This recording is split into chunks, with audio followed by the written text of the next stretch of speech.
Mesdames et messieurs, bonsoir et bienvenue dans cet autre numéro de Sportbox. Ce soir, nous allons parler des 5e et 6e journées des éliminatoires de la Coupe du Monde Afrique 2026. Et pour parler de cette, bien sûr, de cette actualité-là, cette actualité qui va concerner surtout la situation des étalons du Burkina Faso, qui, vous le savez, après donc 4 journées, les étalons du Burkina Faso sont classés 3e dans ce groupe A, derrière l'Égypte et la Guinée-Bissau, le Burkina Faso qui n'a plus droit à l'erreur si on veut espérer refaire notre retard. Et pour parler bien sûr de cette actualité, j'ai le plaisir d'animer cette émission en compagnie des grandes gueules de ce que vous connaissez, qui sont souvent sur ce plateau avec Jean-Maurice Podelago, Ibrahim Diallo. Je commence par Nabi Bayala de Actualité.bf. Bonsoir. Bonsoir Lassina. Alors bienvenue. Merci, c'est un plaisir de se retrouver sur ce plateau avec des sommités. Voilà, des sommités dont Antoine Bâtonnet du journal Le Pays. Bonsoir Antoine. Bonsoir Lassina, bonsoir à tous ceux qui sont là avec nous ce soir et à tous les téléspectateurs de la nationale de la télévision. Alors je me retourne maintenant vers Juste Fremzio de ACO News. Bonsoir Juste. Oui, bonsoir Lassina. C'est encore un plaisir d'être sur le plateau de la RTB et partager encore l'actualité sportive. Et puis enfin Adama Salambere de l'agence d'information du Burkina. Bonsoir Lassina, bonsoir à tous les téléspectateurs de la RTB. C'est un réel plaisir d'être là pour partager ce qu'on sait faire, l'information sportive. Voilà, l'information sportive. Et pour cette Sportbox, l'information sportive, l'idée maîtresse, c'est faut pas interdire pour les poulains de Brahma Traoré. D'ailleurs, pour Brahma Traoré et ses poulains, parce qu'on a pris du retard à l'allumage, et là, nous avons pris véritablement... Nous sommes derrière, comme on le dit, pour parler terre à terre. Par rapport à l'Égypte, qui était notre véritable concurrent, et à côté de l'Égypte, il y a la Guinée-Bissau qui est classée 2e, et le Burkina Faso est classé donc 3e de ce groupe A. Et pourtant, les journées se suivent et il faut refaire son retard, Antoine Bâtonnet. Ben effectivement, le constat, il est là pour l'instant, après 4 journées. Nous sommes à 5 points de l'Égypte qui est leader, 10 points, 5 points, et puis bon, devant nous, il y a la Guinée-Bissau, 6 points. Et c'est contre cet adversaire-là que nous avons commencé. Un nul, ben, c'était compliqué, c'était difficile. Heureusement que l'équipe s'en est sortie face à l'Éthiopie après. Mais c'est le début. Le début, vous savez, c'est ça, dans ce genre de compétition où c'est un championnat. Même si on dit souvent que c'est un championnat, mais il faut tenir compte du début, et surtout quand vous avez un concurrent direct qui est le super favori, parce que tout compte fait sur le papier, c'est l'Égypte. Et quand vous avez un adversaire comme ça, non, il ne faut pas jouer avec. L'Égypte a pris le large, donc maintenant nous sommes condamnés à rester à côté jusqu'à croiser l'Égypte et espérer renverser la situation. Mais pour l'instant, vous l'avez dit, relevé, il ne faut pas interdire. Voilà, il ne faut pas interdire Nabi. Ce qui est important pour le Burkina maintenant, après ce qu'Anton a dit, ce retard-là, on en parlera jusqu'à la nuit des temps. On a toujours été confronté à ce genre de situation. Notre adversaire premier, ça a été le Burkina d'abord parce qu'on a passé le temps à nous-mêmes se mettre les bâtons dans les roues. Et puis là, on est dans une situation où l'Égypte a pris le large, et le Burkina a obligation de refaire son retard, en espérant surtout que l'Égypte cale quelque part. Oui, c'est quand même difficile de jouer ces éliminatoires en comptant sur les résultats des autres matchs aussi. C'est pas très serein comme situation pour aborder les matchs. Mais néanmoins, on est condamné à cela parce que vous savez, les éliminatoires, c'est quand même long. Ça prend au moins 2 années.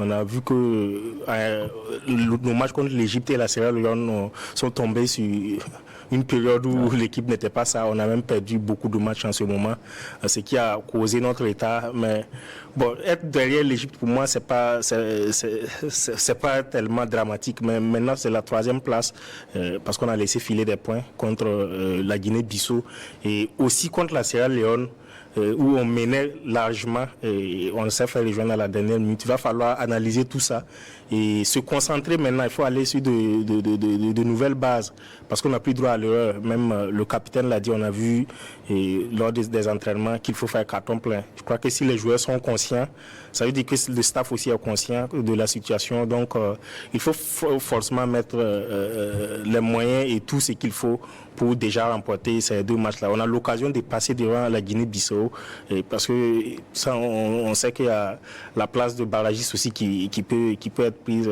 pour les 4 meilleurs premiers. Donc, il faut forcément passer devant la Guinée-Bissau avant de s'attaquer à l'Égypte.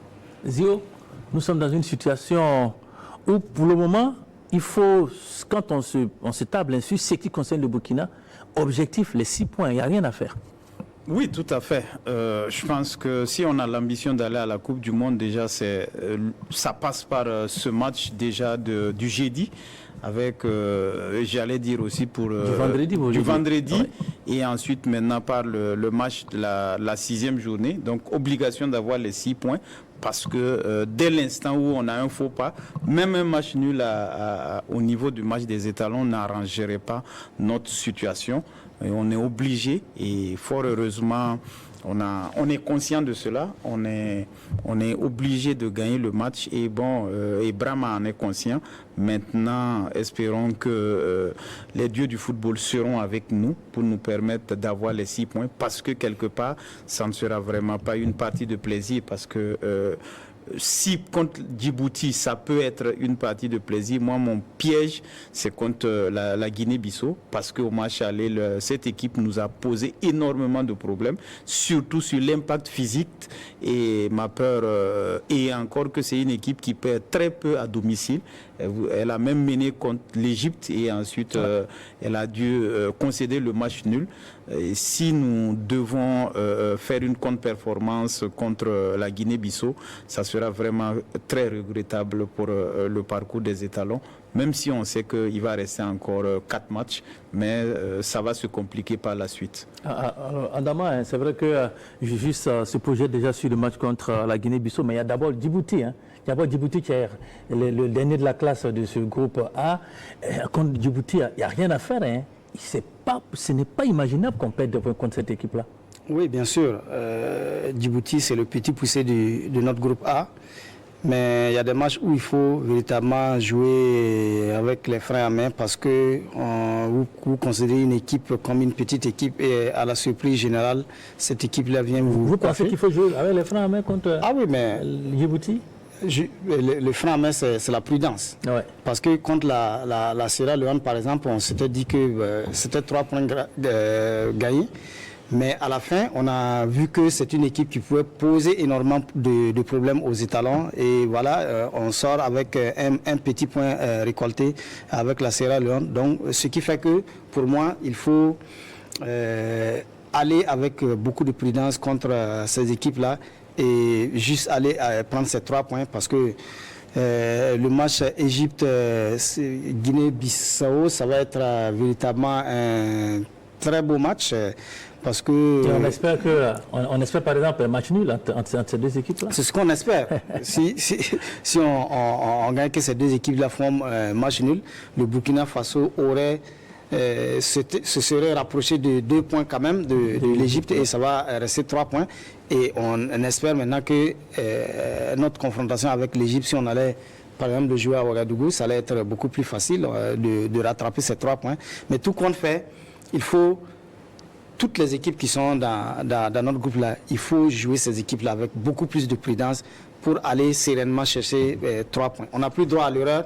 Et il faut aller avec tact pour ce genre de match, pour ne pas rater le wagon. Alors, messieurs, on a campé le décor, on a expliqué un peu la situation de ce groupe A des étalons. Maintenant, parlons de ce rassemblement du côté du Maroc. Antoine, on a la chance, au jour d'aujourd'hui, tout le monde est là, tous les appelés sont là, à l'exception d'Edmond Tapsoba, qui est forfait pour blessure.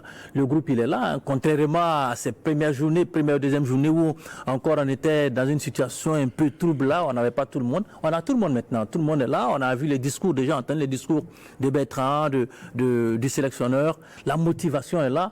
Est-ce qu'avec ce groupe-là qu'on a aujourd'hui, on peut dire qu'on peut aller à l'abordage pour ces 2 matchs-là?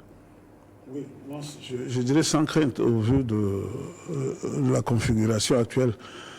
C'est vrai qu'on parle de Djibouti. On ne va pas dire qu'on a toujours battu Djibouti, c'est vrai, lors de nos doubles dernières confrontations. Les étalons, nous avions battu Djibouti en aller et retour, c'était au Maroc. C'est vrai qu'il y a eu un match où c'était un peu chose, mais les étalons sont parvenus à 2-0, 4-0. Ouais. Voilà. Et donc, non, au vu de la sélection actuelle, en dehors d'Edmond, ça devrait passer, personnellement, pour moi, ça devrait passer sans problème face à Djibouti.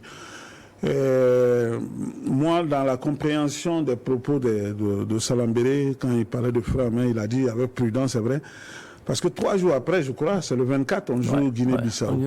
Donc, il faut savoir prendre Djibouti très rapidement, et puis savoir se gérer ce match-là, afin d'être encore un peu plus frais face à la Guinée-Bissau. Les uns et les autres ont évoqué le cas Guinée-Bissau, c'est vrai, impact physique, ils sont des joueurs qui sont bien costauds, qui savent aller au charbon, qui regardent dans les yeux tout adversaire. Donc, il faut faire très attention, ne pas arriver à Bissau essoufflé, ou encore avec des bobos, etc. Dès qu'on arrive à prendre Djibouti dès le départ, je crois qu'il faut savoir gérer le reste de la partie et se concentrer sur le match de la Guinée-Bissau. Même, je dis personnellement, c'est vrai que je ne suis pas un pronostiqueur, mais je parie que les étalons vont s'en sortir face à Djibouti. Maintenant, c'est de savoir comment gérer la deuxième confrontation, la 6e journée face à la Guinée-Bissau. Alors, tout le monde est là. Depuis quelques moments, ils étaient tous là. On les a vus, les derniers matchs éliminatoires de la CAN, ils étaient tous là. Donc, si c'est vrai, il a eu blessé à un moment, c'était les derniers matchs, mais il avait été là. Donc, ils sont tous là, ils répondent présents. Je crois que le coach même l'a dit avant de partir. L'environnement au beau fixe, il est serein, l'ambiance est bonne.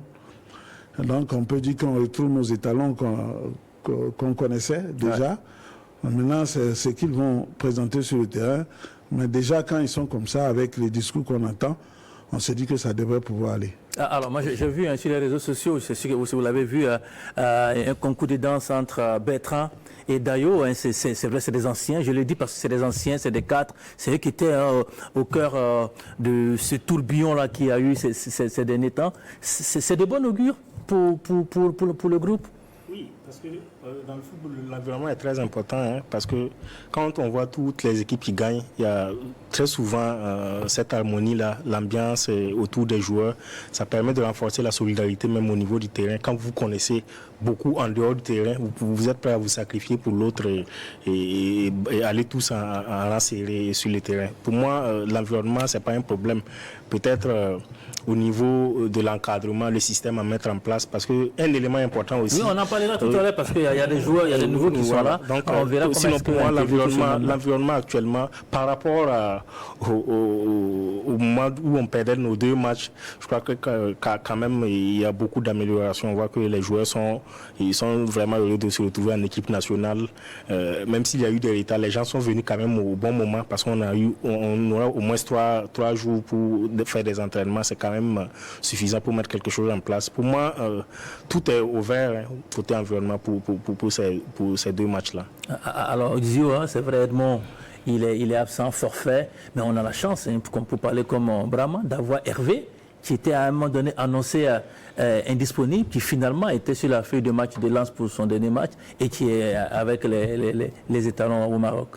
Oui, c'est une grande satisfaction. Je pense que c'est l'une des rares fois où, hormis quelques joueurs, j'allais dire au moins un joueur, tout le monde répond présent à la convocation au niveau des étalons. Surtout la liste, vous vous souvenez que la dernière liste, Brahma s'est retrouvé avec une hécatombe de joueurs blessés, je pense 7 ou 8 joueurs, et cela nous a valu la déconvenue du match contre Malawi, où il s'est rendu compte qu'il n'avait pas une profondeur de banc, et là il a son gardien de but qu'il retrouve, qui va le rassurer, qui va lui donner satisfaction. Pour parler de l'ambiance, d'abord je pense que depuis un certain temps, depuis le match contre contre le Burundi, les étalons ne s'étaient pas véritablement retrouvés. Parce qu'au sorti du match contre Burundi, on était qualifiés. Le match contre l'Égypte et le match contre le Sénégal et le Malawi, ça devait être, j'allais dire, des obligations professionnelles à respecter. Et vous êtes vu que beaucoup de joueurs ont été déconcentrés. Les blessures sont intervenues. On séchait les coups, donc beaucoup de déconcentration. Et là, hormis Edmond, c'est véritablement un plaisir d'abord pour tout le monde de se retrouver. Et surtout que les joueurs se retrouvent dans une bonne ambiance, sans blessure. Et vous avez remarqué que la grande majorité de tous les joueurs sont en compétition.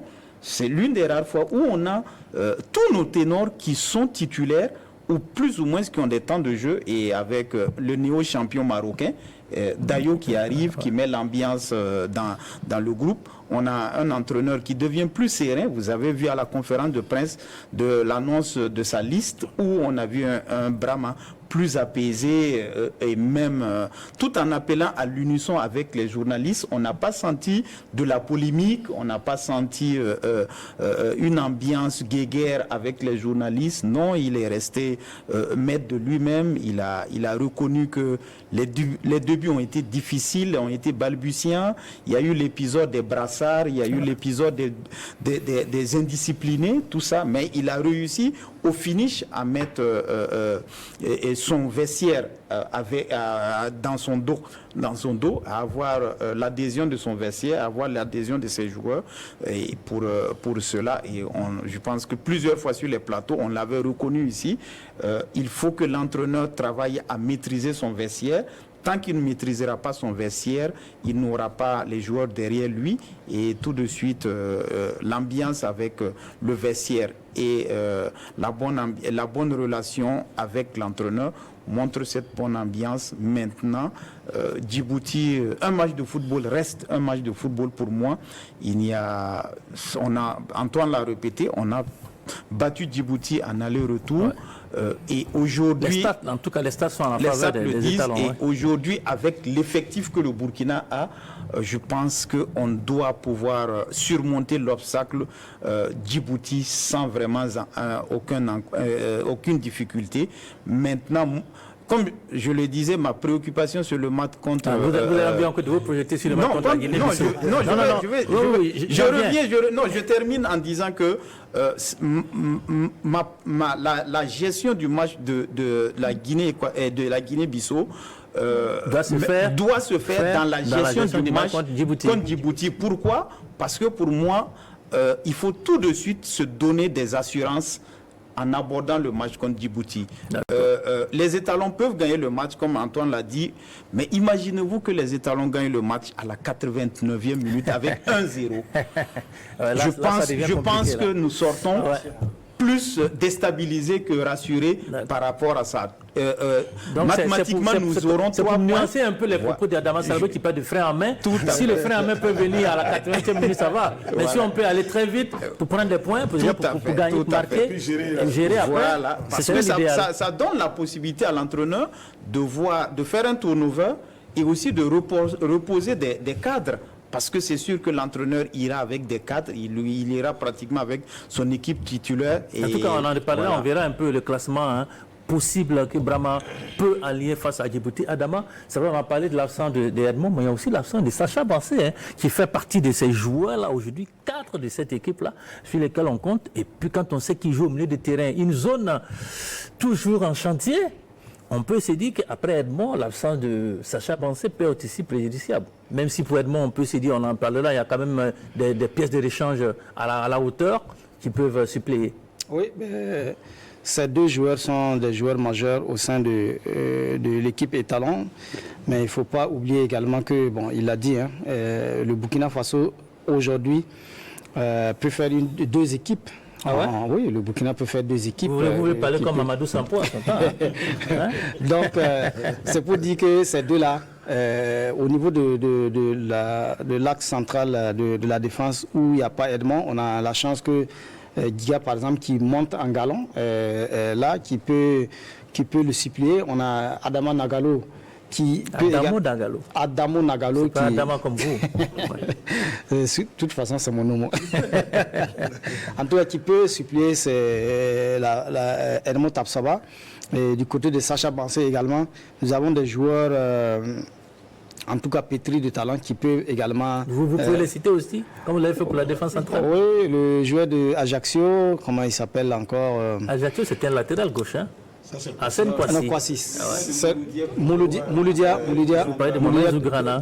Zoungrana qui peut jouer, même si pour lui, il est tout nouveau dans l'équipe, mais il peut quand même apporter sa touche. Et Ismaël Ouedraogo surtout, qui peut jouer ce rôle parce qu'on le connaît depuis le Faso Foot. Il revient après un passage à vide. C'est sûr qu'il revient à la Gaillardi et il pourra, en tout cas, lorsque le coach lui fera confiance, il pourra véritablement tenir le milieu de terrain comme Sacha Bansé sait le faire. Mais là-dessus, quand on a écouté le coach à la conférence de presse, je pense qu'il misait beaucoup plus sur Zoungrana parce que quand on a parlé de Sacha, il a dit que Zoungrana, pour lui, c'est Zoungrana il pense que Zoungrana peut suppléer Sacha.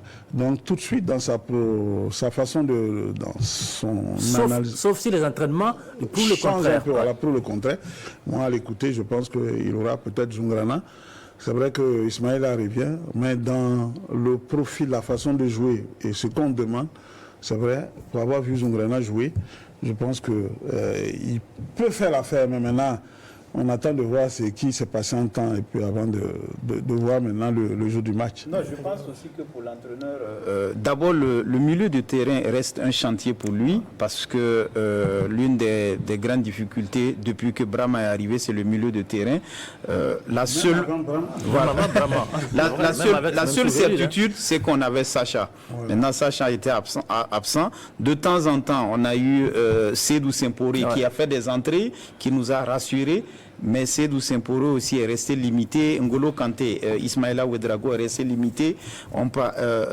Blati Touré est en dedans, même si au niveau de l'Égypte, il reste compétitif. Mais on s'est rendu compte que lorsque le rythme s'élève, contre le Sénégal, les doubles confrontations, on a vu que Blati a été noyé. Le milieu du terrain du Burkina a été carrément perdu. Donc, dans la projection de Brahma, tout en cherchant de la similitude par rapport au profil de Sacha Bansé, en utilisant Mohamed Zoungrana, c'est aussi de se projeter à avoir une certitude pour la CAN. Parce que ça lui, en ayant ces deux joueurs-là, ça lui donne une assurance par rapport au milieu, à la sentinelle. Parce que lorsqu'il a essayé Cédric Badolo, on a eu 2 pertes de balles et ça nous a coûté cher, 2 buts. Et vous avez vu que la polémique sur Cédric Badolo s'est enflée sur toute la toile au niveau national. Donc Cédric Badolo, tout en restant le couteau suisse de Brahma, dans la vision de Brahma, ne peut pas jouer ce rôle-là. Mais il a besoin d'une sentinelle et on est plus ou moins sûr qu'il va essayer Zoungrana, quitte à ce que maintenant Zoungrana lui donne satisfaction. Mais je pense qu'en faisant son entrée contre Djibouti, qui est le petit poussé, ça va déjà le mettre en confiance, ça va déjà lui permettre... Pour vous, c'est clair, hein, Zoungrana sera titulaire pour ce match. Oui, je pense, parce que même s'il le voit aux entraînements, il aura besoin de le voir dans la situation de match. Il faut rappeler que Mohamed Zoungrana, sur ses 4 dernières rencontres avec son club, il n'a pas joué, hein, Antoine Mathiano. C'est bien ça, Nabi. Oui, moi mon inquiétude, c'est pas... la qualité des joueurs qui les remplacent. On sait que Mohamed Zoungrana et puis Sacha Bansé, si on va parler objectivement, c'est quand même équivalent, hein, parce que on a vu Zoungrana avec l'équipe U23 de la Côte d'Ivoire. C'est vraiment un joueur prometteur. Mais maintenant, moi j'ai une inquiétude au niveau des étalons. Même en défense, en remplacement de Edmond Tapsoba, on a du mal à s'adapter au système. Et quand on trouve la solution pour les sorties de ballon, quand on a une équipe expérimentale à chaque fois, on a des problèmes au niveau de l'entame du match. Ça, c'est mon inquiétude. Et j'espère que vu le match contre l'Égypte où on a eu ce problème-là, Brahma va prendre les devants et quand même apporter de la sérénité en début de match pour qu'on soit quand même solide et qu'on ne se fasse pas surprendre contre la Djibouti, contre Djibouti, parce que on dit que c'est une petite équipe, hein, mais quand on voit les scores, ça a évolué. En son temps, Djibouti prenait des 8-0, des 6-0. Mais quand on voit les derniers matchs, bon, ça commence à progresser un peu. Voilà, donc il ne faut pas que ça commence avec nous. Donc, il faut... En fait, je voulais vous poser une question, parce que dans les sorties de balles, on doit utiliser la sentinelle comme ces joueurs-là qui vient entre les deux défenseurs centraux. Oui. Edmond Tamsoba permettait d'avoir cette assurance-là, parce que lui, il avait la capacité de conserver le ballon. Est-ce que Mohamed Zougrana, pour sa première avec les étalons, est capable déjà d'endosser ce rôle-là? Non, justement, ça va être un peu compliqué. Hein. Il faut aller vraiment avec prudence, comme moi j'ai toujours l'habitude de le dire, parce que ça dépendra de quel système on va utiliser pour ce match-là. Si vous allez jouer avec 3 défenseurs derrière et puis utiliser... on va dans la configuration. Oui. On en parlera tout à l'heure pour le latéral gauche, parce qu'on a aussi 2 nouveaux là-bas. On a Hassan Kouassi et Mohamed Yabré. Il va falloir faire un choix.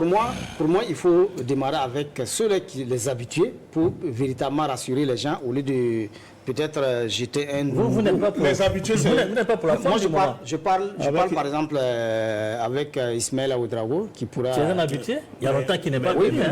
Mais qui a une certaine expérience quand on parle de l'équipe nationale. Mais c'est vrai que vous parlez d'Ismaël Ouedraogo, mais on parle de sortie de balles. Je vais nuancer par rapport à la question. L'adversaire va jouer en bloc bas. Donc, on n'aura pas de soucis. Justement, c'est ça. Ça veut dire que c'est pour ça que je voulais compléter par rapport à la préoccupation. Déjà, on aura un adversaire qui va... La difficulté lorsque Edmond s'est fait le premier relanceur, c'est qu'on a eu des milieux de terrain où le pressing dès la médiane était déjà présente. Et on avait des joueurs qui n'avaient pas la possibilité de pouvoir sortir les ballons. Là, on aura Djibouti qui estime être en deçà du Burkina Faso. Donc, il y aura un bloc bas et qui va laisser le ballon au Burkina Faso pour pouvoir maintenant se projeter. Et pour moi, c'est pour ça que je pense qu'un joueur comme Zougrana, dans la vision de l'entraîneur, s'il va avec Sacha comme sa doublure, si Chacha était là, Chacha va jouer, donc Zougrana va jouer parce qu'il a besoin... Le véritable match de Zougrana, c'est le match contre la Guinée-Bissau. Ce n'est pas contre Djibouti parce que c'est là-bas, il veut le voir en situation de difficulté. Voilà, c'est ma vision pour moi. Je vous entends parler, un garçon comme Saïdou Semporé, qui a souvent dépanné, n'est même pas dans vos plans. Non, Seydou Semporé, pour moi, le milieu de terrain, moi je vois Seydou Semporé, Zougrana, Blati. Blati parce que on a besoin d'un joueur qui va nous donner des ballons entre les lignes et Blati. Mais on a vu que les dernières sorties de Blati aussi, hein, on a eu beaucoup de mal parce qu'il a perdu beaucoup de ballons. Oui, tout à fait. Mais comme je l'ai dit, c'est par rapport à l'adversaire. Par rapport à l'adversaire, parce que je pense que les Djiboutiens vont se projeter dès que les pertes de balles pour permettre de jouer en contre-attaque. Là, les étalons déjà auront le temps de construire avec des joueurs comme Dango, avec Bertrand Traoré, avec peut-être Lassina ou bien Mohamed ou bien Syriac, qui peuvent décrocher au milieu de terrain pour aider à la construction.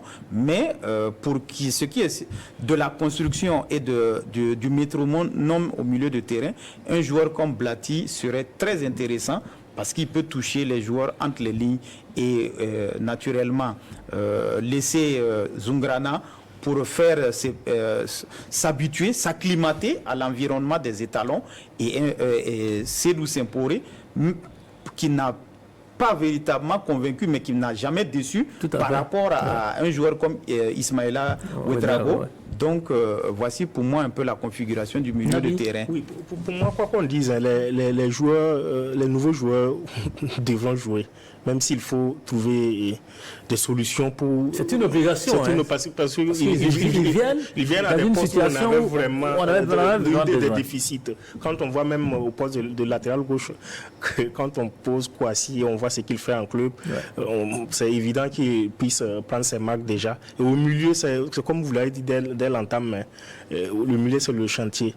Et pour moi, il n'y a pas un meilleur match que contre Djibouti. Voilà, pour mettre Zoungrana. Pour moi, c'est la préparation. Tout est dans la préparation. Il faut que le coach prenne le temps de faire des ateliers et de bien préparer ce match et trouver le système qui va vraiment se conformer aux joueurs qui sont là. Parce qu'on n'a pas le choix. Hein. Quand on parle même de Ismaïla Ouedraogo, c'est vrai que c'est un habitué des étalons, mais ça fait longtemps quand même qu'il est là. Et le mettre encore, pour moi, c'est quasiment la même situation que Zoungrana. Parce que la situation de Ismaïla, malheureusement, les gens viennent après lui, ils viennent le surclasser.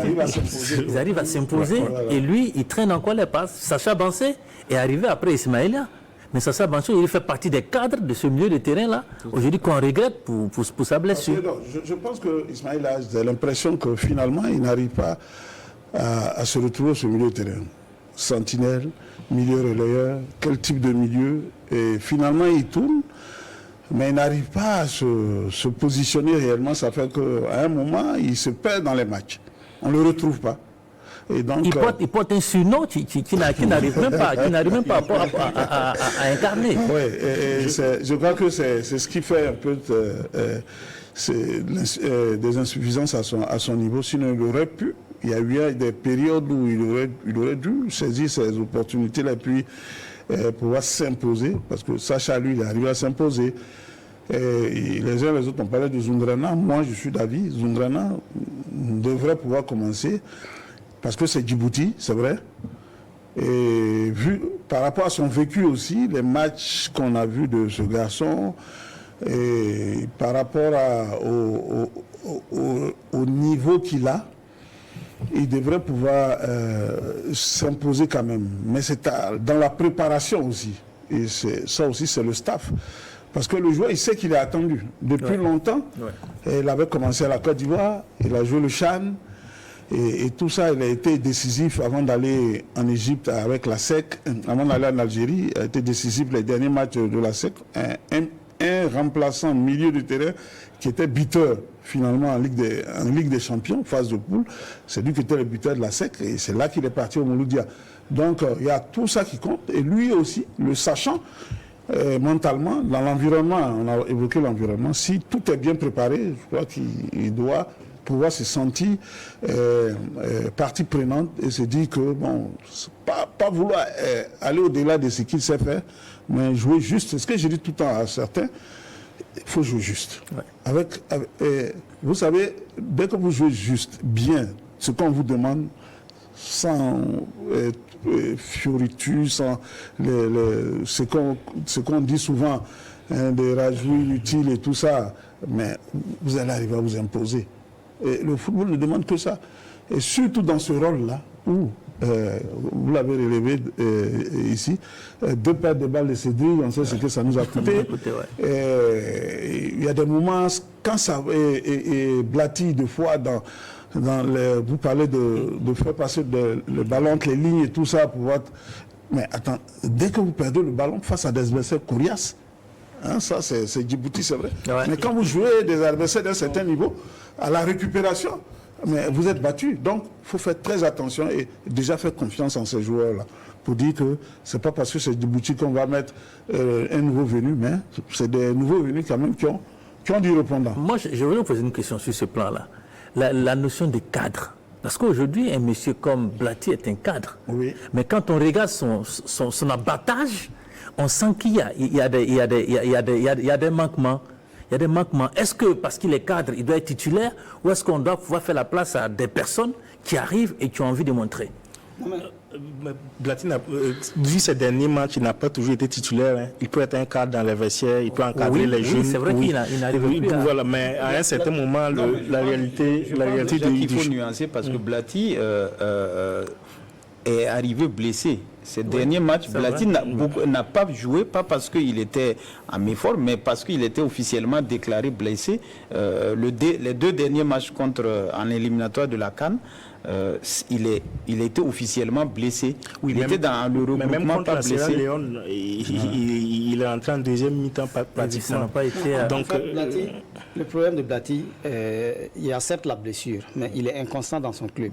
En fait, par le fait qu'il est inconstant dans son club, ça fait que son rendement a baissé. Blati avait certainement bénéficié du travail que Adama Djira faisait lorsqu'il composait la paire avec Adama Djira, parce que lui, Djira, c'était l'homme aux missions difficiles. Celui-là qui abattait un travail dur derrière pour permettre à Blati de relancer, de sortir les ballons pour les gens. Mais pour cette fois-ci, véritablement, il n'y a pas un digne remplaçant de Adama Djira comme ça qui peut abattre ce travail et puis permettre à Blati de progresser.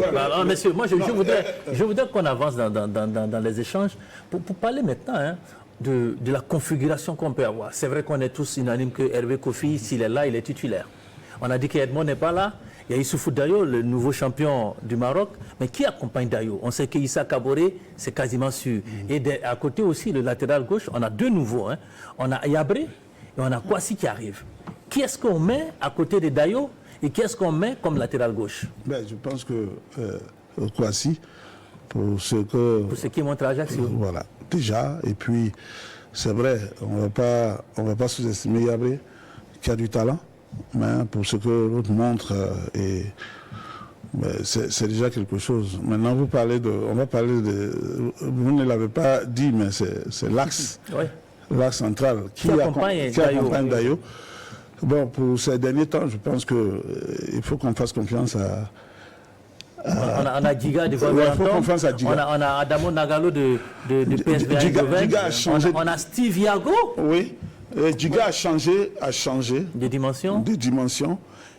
Et on l'a vu, il a commencé à jouer. Il prend de l'assurance. C'est vrai que face au Sénégal, on s'était un peu plaint. On peut dire que ça, c'est le Djiga de l'Étoile Rue de Belgrade. Voilà. Moi, je pense qu'il s'est bonifié. Moi, j'ai un avis tranché sur la concurrence Djiga-Nagalo.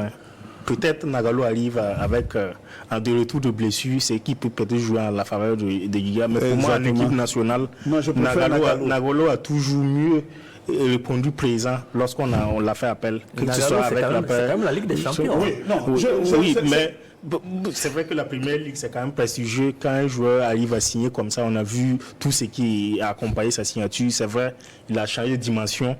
Mais en équipe nationale, c'est un joueur qui cherche vraiment ses marques. Et quand il est là, il n'est pas serein. Je ne sais pas s'il a toute la confiance qu'il devrait avoir en équipe nationale, si on le place vraiment au rang qu'il mérite. Mais ses prestations à chaque fois, il a des moments d'égarement, des moments de déconcentration et qui coûtent cher souvent à l'équipe. Donc si vous étiez le sélectionneur, vous allez opter pour Nagalo. Si je constate déjà à l'entraînement que Nagalo est revenu de sa blessure en pleine forme et qui peut donner comme il donnait lors de ses passages au talon, moi je préfère privilégier Nagalo. Avant de laisser peut-être Ezio, quand j'ai parlé de Djiga, c'est peut-être ses dernières prestations. Mais en même temps, en parlant de Nagalo, c'est vrai qu'on l'a vu il y a longtemps. En équipe nationale, il n'est pas venu parce que blessé. Il a eu des moments aussi en club où c'était un peu compliqué. Sinon, depuis que Nagalo est là en équipe nationale, il a toujours assuré. Parce qu'il joue simple. Il joue simple, il essaie d'être la bonne paire avec celui avec qui il joue, que ce soit avec Dayo ou Edmond. Il arrive, même quand deux fois on joue en 3, il arrive des moments quand c'est compliqué en 3, derrière, 3-5, il s'en sort. Il s'en sortait. Donc, Nagalo, lui, mais maintenant, Nabi a dit, on verra aux entraînements, aux sorties des entraînements, ce que le coach aura vu. Si effectivement Nagalo répond bien, je crois que dans des matchs comme ça, parce qu'un jeu de tête, dans la technique et tout ça, il est plus rassurant. Non, moi je voulais d'abord qu'on essaie de nuancer par rapport déjà au profil des joueurs des uns et des autres. Lorsque vous prenez Edmond, vous prenez Dayo, Edmond joue libéraux, Dayo joue stopper. Quand vous allez ramenez Nasser Djiga, vous ramenez Nagalo, Nasser a beaucoup plus un profil de type Edmond Tapsoba que plus Dayo. Donc la complémentarité qui va se faire, c'est est-ce que on va sur le profil on utilise deux stoppers qui vont jouer dans l'axe ou bien on utilise deux libéraux qui vont jouer dans l'axe. Et je pense que c'est une réflexion. Et quand on regarde le profil et vous regardez Nasser, lorsqu'il a joué avec... il est beaucoup introverti, mais c'est parce que Nasser a beaucoup plus besoin d'être orienté dans son jeu. Et si vous regardez, toutefois qu'un Nasser a joué, il a beaucoup besoin d'être orienté. Et vous avez parlé d'une qualité de la relance. Ouais. Depuis que Nasser est parti en première ligue, Nasser, lorsque vous suivez ses matchs, il y a une question de qualité de relance aussi par rapport à ça. Et ça, ce sont des éléments sur lesquels je pense qu'on va observer. Nagalo, lui, n'a pas cette relance. Nagalo, c'est le prototype du stopper. Ouais. Or, est-ce qu'on fait jouer Nagalo stopper et Dayo devient libéraux? Pour moi, on reste avec Nasser parce que Nasser a le profil de Edmond. Et en fonction de l'évolution du match, on peut donner de la confiance aux deux joueurs en donnant un peu de temps de jeu. Et donc, un élément qu'il ne faut pas oublier, je vais vous le rappeler, si on privilégie Arsène à gauche et Issa à droite, ce sont des gens qui vont très vite, qui vont dans les couloirs, ils vont déserter les couloirs, il va falloir assurer aussi derrière. Tout à fait. De toute façon, on a dit qu'on joue contre une équipe qui aura un bloc bas. Voilà. Donc, voilà. Oui, mais de toute façon, il a dit c'est des joueurs qui vont vite, c'est des joueurs capables de faire des remontées de balles assez rapides. Mais c'est des joueurs... Oui, mais maintenant, est-ce que le repli... Mais le repli, ils sont capables de... Parce qu'on sait que Issa, dans ce jeu-là, on sait qu'il y a quelques soucis souvent, le repli défensif. Maintenant, on verra de l'autre côté. Maintenant, quand c'est comme ça, je crois que Nagalo joue mieux ce rôle-là, pour assurer la couverture. Pour cette histoire de Nagalo, moi je préfère, comme l'a dit Zio, voilà, quelqu'un qui joue stopper. Voilà, parce que Dayo pourrait... jouer son rôle de stopper et puis ratisser tous les ballons aériens. Il sera en complémentarité avec Djiga, qui a une très bonne relance de balle. Pour moi, Nagalo a une certaine lourdeur dans ses relances de balle et il revient de blessé, ça va être un peu compliqué. C'est vrai que Dayo, c'est un stopper, il joue beaucoup le rôle de stopper au niveau des États, mais quand même, il a une bonne relance, c'est pas à négliger. C'est vrai que il y a Edmond qui est un super relanceur, ça a mis ça un peu relégué Dayo au second plan dans cet exercice, même je crois que contre Djibouti, il peut quand même faire des matchs effectivement où Dayo a joué ce rôle-là de relanceur, où il est parti de loin même de sa base avec le ballon, traverser la ligne médiane. Non, mais ça, vous regardez même Dayo, même à Berkane. Oui, Dayo ne joue pas dans son registre. Monsieur, on a parlé tout à l'heure du Boulé avec Mohamed Sougrana. On l'accompagne avec qui? Vous avez dit Blati? Non, Blati, c'est Saint-Paul. Ça peut aller pour vous? Oui, et puis maintenant, il y a une autre question. On a une certaine abondance devant. Aujourd'hui, on a déjà Dango Ouattara, on a Bertrand qui revient. On a Franck Lassina Traoré, on a Mohamed Konaté, on a Irie Bikalou qui vient s'ajouter, on a même Hassan Bandé. Qu'est-ce qu'on fait? Comment est-ce qu'on compose une attaque à même d'être efficace face à Djibouti? Ce sont les trois que vous avez cités. Mais c'est l'avantage d'avoir une question de riche. Vous parlez des trois que j'ai cités en premier. J'ai cité Dango, Bertrand et Franck Lassina. Ouais.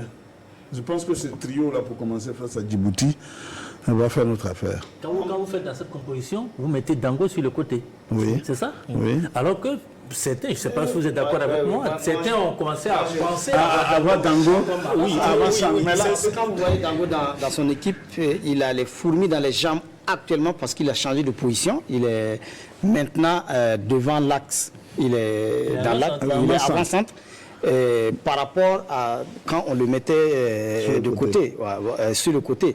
On a Irie qui peut jouer sur le côté, on a Dango qui peut jouer dans l'axe et bien sûr pour moi il faut composer avec Hassan Bandé qui va vite également sur le côté. Vous composez Hassan Bandé, vous avez Bertrand, vous avez Dango, vous avez Irie, vous avez Franck Lassina, il faut faire un choix. Mais moi personnellement avec Bandé je ne suis pas contre, c'est vrai. Bandé, c'est vrai il va bien sur le côté, mais il ne lâche pas vite les ballons. Moi, et Dango c'est vrai, il aime aller jusqu'au bout. Mais on sait comme quand il joue avec les étalons sur les côtés, moi j'aime bien ce garçon quand il est sur les côtés. Et Franck, en opportuniste, ça va nous permettre les balles qui se perdent là, Dango qui va. Je ne dis pas que tout va marcher, mais il y a des moments où il y a les deuxièmes ballons. Il y a souvent, en partant sur les côtés, son placement, ses appels, ça peut aider. Sinon, je dis, c'est vrai, Dango, vous n'avez pas les fourmis, c'est vrai, attaquant dans son club, il est dans l'axe. Mais il faut, dès le départ, trouver ceux-là qui vont vite et faire essouffler cette défense djiboutienne. Oui, pour moi, sur la question de Dango en pointe, c'est une solution. On parle de la... Oui, le trio, mais justement, je vais en venir. C'est vrai qu'il brille à Bournemouth en pointe, mais c'est une situation à étudier. On peut l'envisager au niveau des étalons, mais on a aussi un déficit au niveau des créateurs. Si on le met en pointe, c'est pas sûr qu'il soit approvisionné comme à Bournemouth, alors que lui-même, il est un créateur et il arrive à amener les ballons au niveau de l'attaque. Donc, je crois qu'il faut au moins se tempérer. Peut-être sur une partie du match, on peut faire rentrer Ilié et puis le repositionner en pointe pour voir ce que ça donne. Sinon, aller avec des certitudes Dango en pointe et s'attendre à ce qu'il claque les buts, bon, on peut être déçu. Non, moi, je pense qu'on reste dans la dynamique Dango à gauche. Dango à gauche, Franck Lassina au milieu de terrain et au milieu et puis et Bertrand à droite. Voilà, on commence le match avec cette composition là. Oui. Voilà, et puis maintenant, comme on l'a dit, c'est vrai qu'on dira tout ce qu'il y a des fourmis dans les jambes, mais pour son intégration, surtout en attaque, il est bon de déjà le faire observer la partie et puis le faire entrer. Tout à fait. Mais si vous ne parlez pas aussi de notre ami, on a l'habitude de Mohamed Konaté. Oui, moi je crois qu'il peut quand même grignoter quelques temps de jeu, mais pour l'instant, au niveau de cette attaque, le voir titulaire, bon, c'est pas évident parce que ça pèse quand même avec Lassina, mais je crois que Lassina part avec un certain avantage au vu de ce qu'il a déjà montré avec les étalons. Non, pour ce match, moi je pense que le 11 titulaire se dégage. Maintenant, comme on l'a dit, il faut qu'on se facilite le match pour permettre à l'entraîneur d'avoir un turnover et de donner du temps de jeu au maximum. Si nous avons la chance que ça se passe bien, on a déjà 4-0 au bout de 1 heure de jeu, ça peut permettre justement à Brahma de revoir son milieu de terrain, de donner du temps de jeu au deuxième latéral, à savoir Yabré, de donner du temps de jeu à Syriac, justement, voilà, et de reposer et de donner aussi du temps de jeu à Mohamed Konaté. Et puis à ce sujet, on sait que quand Franck commence, il ne termine pas le plus. La plupart du temps, il est remplacé. Tout à fait. Donc je pense que c'est mieux de commencer avec Franck et puis terminer avec Konaté et puis les autres. Parce que Franck a toujours commencé, il a marqué et puis après, on gère la suite. Ouais, on sait que Franck, question de conditions physiques, c'est toujours laborieux pour lui. Même s'il arrive à 90 minutes, on a au minimum 15 minutes où Franck sera perdu sur le terrain. Là, si on a 4-0 ou on a 3-0, on peut le sortir. Et puis maintenant, se projeter sur d'autres joueurs et les voir en situation. Parce que l'entraîneur l'a dit, quelle que soit la situation, c'est le match qui va être le juge de paix. Il ne va voir que les joueurs en situation de match et il n'y a rien de plus... Sans vendanger les actions, on peut marquer 3 buts. Tout à fait. 4 buts, parce que moi, je vois Sierra Leone, ce qu'on a fait en première période. Mais je pense aussi que la Sierra Leone aussi nous a servi de leçon parce que ça nous a amené à grandir mentalement. Exactement. Voilà, ça nous a amené à grandir mentalement. Il y avait un environnement particulier et qui est là, qui malheureusement, quand on fera le bilan peut-être de ces éliminatoires, si Damatoa n'est pas qualifié, on pointera du doigt ce retard à l'allumage là, cet environnement qu'on s'est créé. Le match contre l'Égypte, on parle de la série, mais notre entrée de match face à l'Égypte, c'est à la limite, ça filait la limite du non-professionnalisme. 3-4. On a parlé de Djibouti, c'est vrai, mais au début de cette émission, vous avez projeté déjà sur le match de la Guinée-Bissau. C'est-à-dire qu'on joue Djibouti, mais dans un coin de la tête, il y a aussi le prochain match qui arrive très vite. Oui. Et c'est le match le plus capital pour moi. Écoutez, chaque match fait 3 points. Oui, mais si vous ne prenez pas les 3 points contre Djibouti, les adversaires ne sont pas les mêmes. Mais il faut déjà évacuer le premier adversaire pour se projeter sur le deuxième. Voilà. Compte tenu du positionnement de Djibouti dans le groupe, c'est le petit poussé du groupe. Voilà pourquoi il faut jouer ce match en fonction de Pas avec le frein, mais comme vous l'avez dit. Non, Le pied sur la pédale de frein. non, la prudence est de mise parce que j'ai dit toutes les équipes qui se retrouvent dans les différents groupes là ont du talent et il ne faut pas aller vite en vendangeant un certain nombre d'occasions. Il faut juste jouer avec beaucoup plus de prudence et se projeter sur le match à venir. Être efficace. Ouais, être efficace. Cliniquement efficace. Cliniquement efficace. Il faut véritablement décevoir l'adversaire dès Parce que l'entame pour Guinée-Bissau pouvoir... est difficile. C'est un match qu'on a déjà joué. Oui. Et on a vu que lors de notre match aller contre la Guinée-Bissau, on n'avait pas d'occasion. C'était tellement difficile de se créer des occasions. On jouait de part et d'autre. Il a fallu un exploit individuel de Bertrand qui a pu éliminer toute la défense. Donc c'est quand même un cas à étudier. Il faut déjà... Qui était en cours de jeu. Oui, qui est entré en cours de jeu et qui a pu égaliser.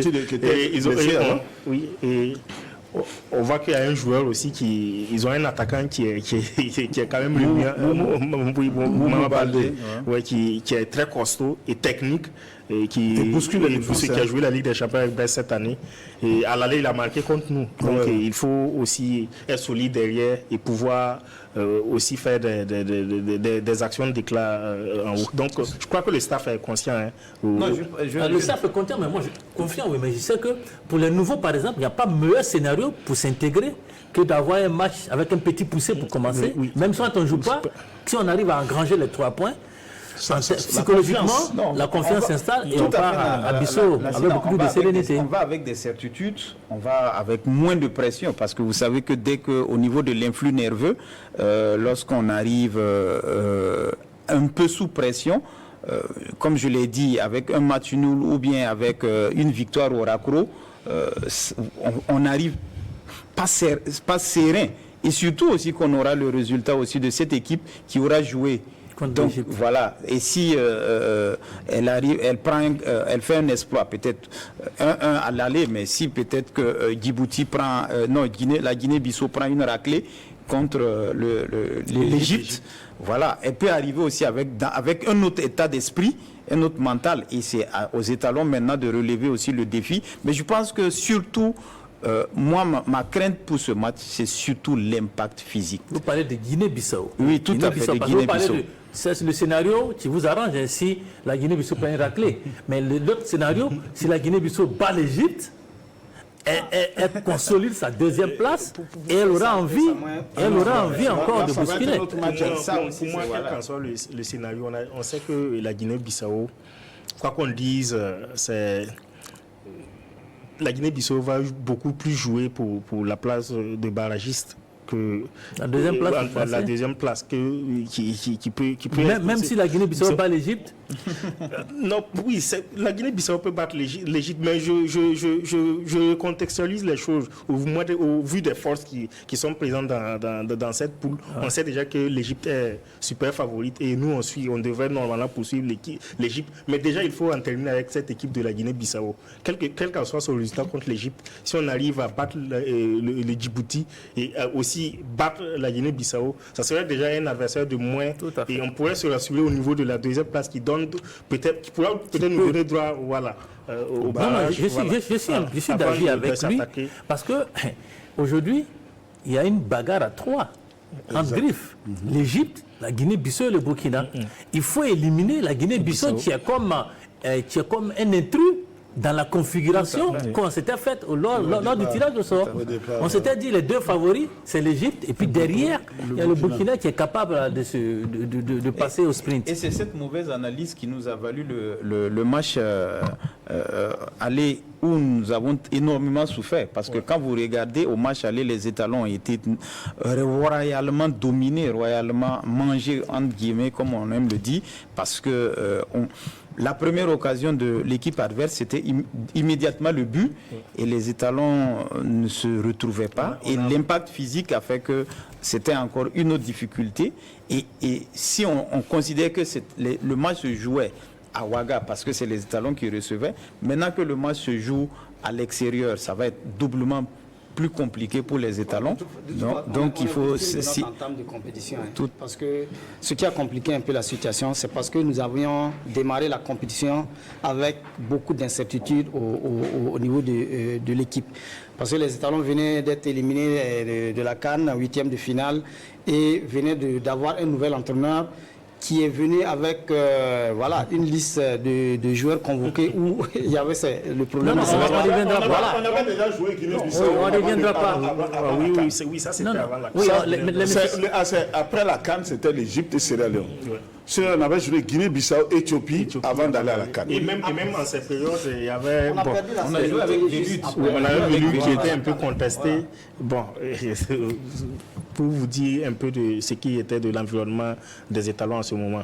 Mais moi, je crois que quand même, ça revient au même, mais on l'a déjà annoncé en début d'émission, il faut faire carton plein. Là, on n'a plus le choix. Non, il n'y a pas de débat. Sur ce plan-là, c'est la formule pour faire le carton plein qu'on cherche. Sinon, l'objectif... 6 points. 6 points. S'il n'y a pas de 6 points, on peut commencer à mettre une croix, en tout cas une petite croix, sur la Coupe du Monde, en temps de battu. Ouais. Je pense que quand on parle de croix, il n'y a pas de petite grande croix. Il n'y a pas de petite, il n'y a pas de grande. Une croix, je fais ça par rapport à la croyance. Nous sommes en période de carême chrétien. Je sais qu'il y en a qui portent des petites croix, il y en a qui portent des petites croix. Mais au fond, c'est la même symbolique. Voilà, non, c'est pour rigoler, pour dire qu'effectivement, si on ne fait pas les 6 points, effectivement, il faut... Effectivement, on ne va pas dire une grande croix, mais il faut commencer à se préparer pour la CAN et puis la perspective du prochain mondial 2030. Parce que la suite va être compliquée et difficile. C'est vrai, on va jouer après, il faut aller comment on appelle, il faut recevoir l'Égypte. Ouais. Et on a envie de recevoir l'Égypte en ayant encore un brin de chance de qualification. Voilà. Et si nous en sortons sur ces 2 matchs, là maintenant on peut se projeter sur l'adversaire Égypte. Et en se disant que le reste là, c'est l'Égypte. Le seul souci, si on veut aller à la Coupe du Monde. Il y a un déplacement à Sierra Leone aussi. Un déplacement à Sierra Leone. Mais ça peut se gérer si la confiance est au niveau de mise. Voilà. Tout à fait. Si on a 6 sur 6, et si on a la série sur le gâteau aussi, on ajoute la manière. Parce que le goal average aussi sera aussi déterminant. Vous voyez des étalons qui se retrouvent, qui claquent, je ne sais pas, 5-6 buts. Voilà, lors des 2 matchs, je pense que ça va être, avec des clean sheets, naturellement, je pense que ça va être opération totalement réussie pour cette journée-là. Et maintenant, focus sera maintenant sur l'Égypte, parce qu'on sera 2e, même si l'Égypte sera encore devant nous. Maintenant, l'objectif sera de mettre la cible sur les pharaons et, comme la Sina l'a dit, espérer que le SA du 4 août soit disponible pour rendre le SA du 4 août comme une fournaise pour les pharaons. On le rappelle, vous l'avez dit, à un moment donné, il y a aussi les 4 premiers des poules qui sont qualifiés pour un barrage. C'est-à-dire que quand on ne sera plus à même de rattraper l'Égypte, il ne faut pas qu'on perde tout. La deuxième place. Les 4 meilleurs deuxièmes des poules du continent africain qui seront qualifiés. Je préfère être premier de ma poule tranquillement parce que les 4 meilleurs premiers, deuxièmes vont s'affronter pour aller encore jouer un barrage contre l'Océanie, je pense. Et vous voyez que c'est vraiment un parcours de Coupe du Monde. Donc c'est mieux qu'on soit premier de notre poule. Dans les 4 meilleurs deuxièmes dans le continent africain, parce que ça se joue en demi-finale. En un seul match, vous vous affrontez pour jouer une finale, pour chercher le représentant africain pour aller s'ajouter à ces autres confédérations. Et ça encore, c'est des casse-têtes pour nous. Donc c'est mieux pour nous tranquillement d'être premier de notre poule et on est qualifié. On n'a plus notre destin en main. C'est que l'Égypte est devant nous. Même si on arrivait à battre l'Égypte au retour, il y aura toujours les 2 points qui traîneront par là. qu'on Donc l'a il dit, faut hein, faire le calcul avec ça. Et même pour accrocher cette place, il faut marquer beaucoup de points parce qu'il ne suffit pas d'être deuxième. Il faut être un bon deuxième. Et pour cela, c'est le mot qu'on aime. Il faut marquer beaucoup de points et dans ces éliminatoires, quel qu'en soit le résultat de l'Égypte. Voilà, il faut beaucoup. Et pour qu'au bilan, quand on fait le bilan, à défaut d'être premier, qu'on soit parmi ces 4 meilleurs deuxièmes. Messieurs, c'est sur ces mots qu'on va mettre fin à cette émission de Sportbox de ce soir. Merci, mesdames et messieurs, je recevais pour votre plaisir Juste Ephraim Zio de Ako News. Merci d'être venu, Juste. Ce fut un Adama plaisir. Salambere de l'AIB. Merci. On ira avec le frère, hein. Ah oui, c'est ça. Antoine Bachonneau du journal Le Pays, toujours fidèle. Merci Antoine. Merci à vous également. Et puis Nabi Bayala, actualité.bf. Oui, merci, c'était un réel plaisir. Merci amis téléspectateurs et merci de nous avoir suivis. J'ai pris du plaisir à remplacer Jean-Modeste Drago, Ibrahim Diallo, c'est selon pour ce numéro de Sportbox. Comme Modeste Emma le dit, Sportbox, ça boxe toujours. Bonsoir chez vous et à très bientôt.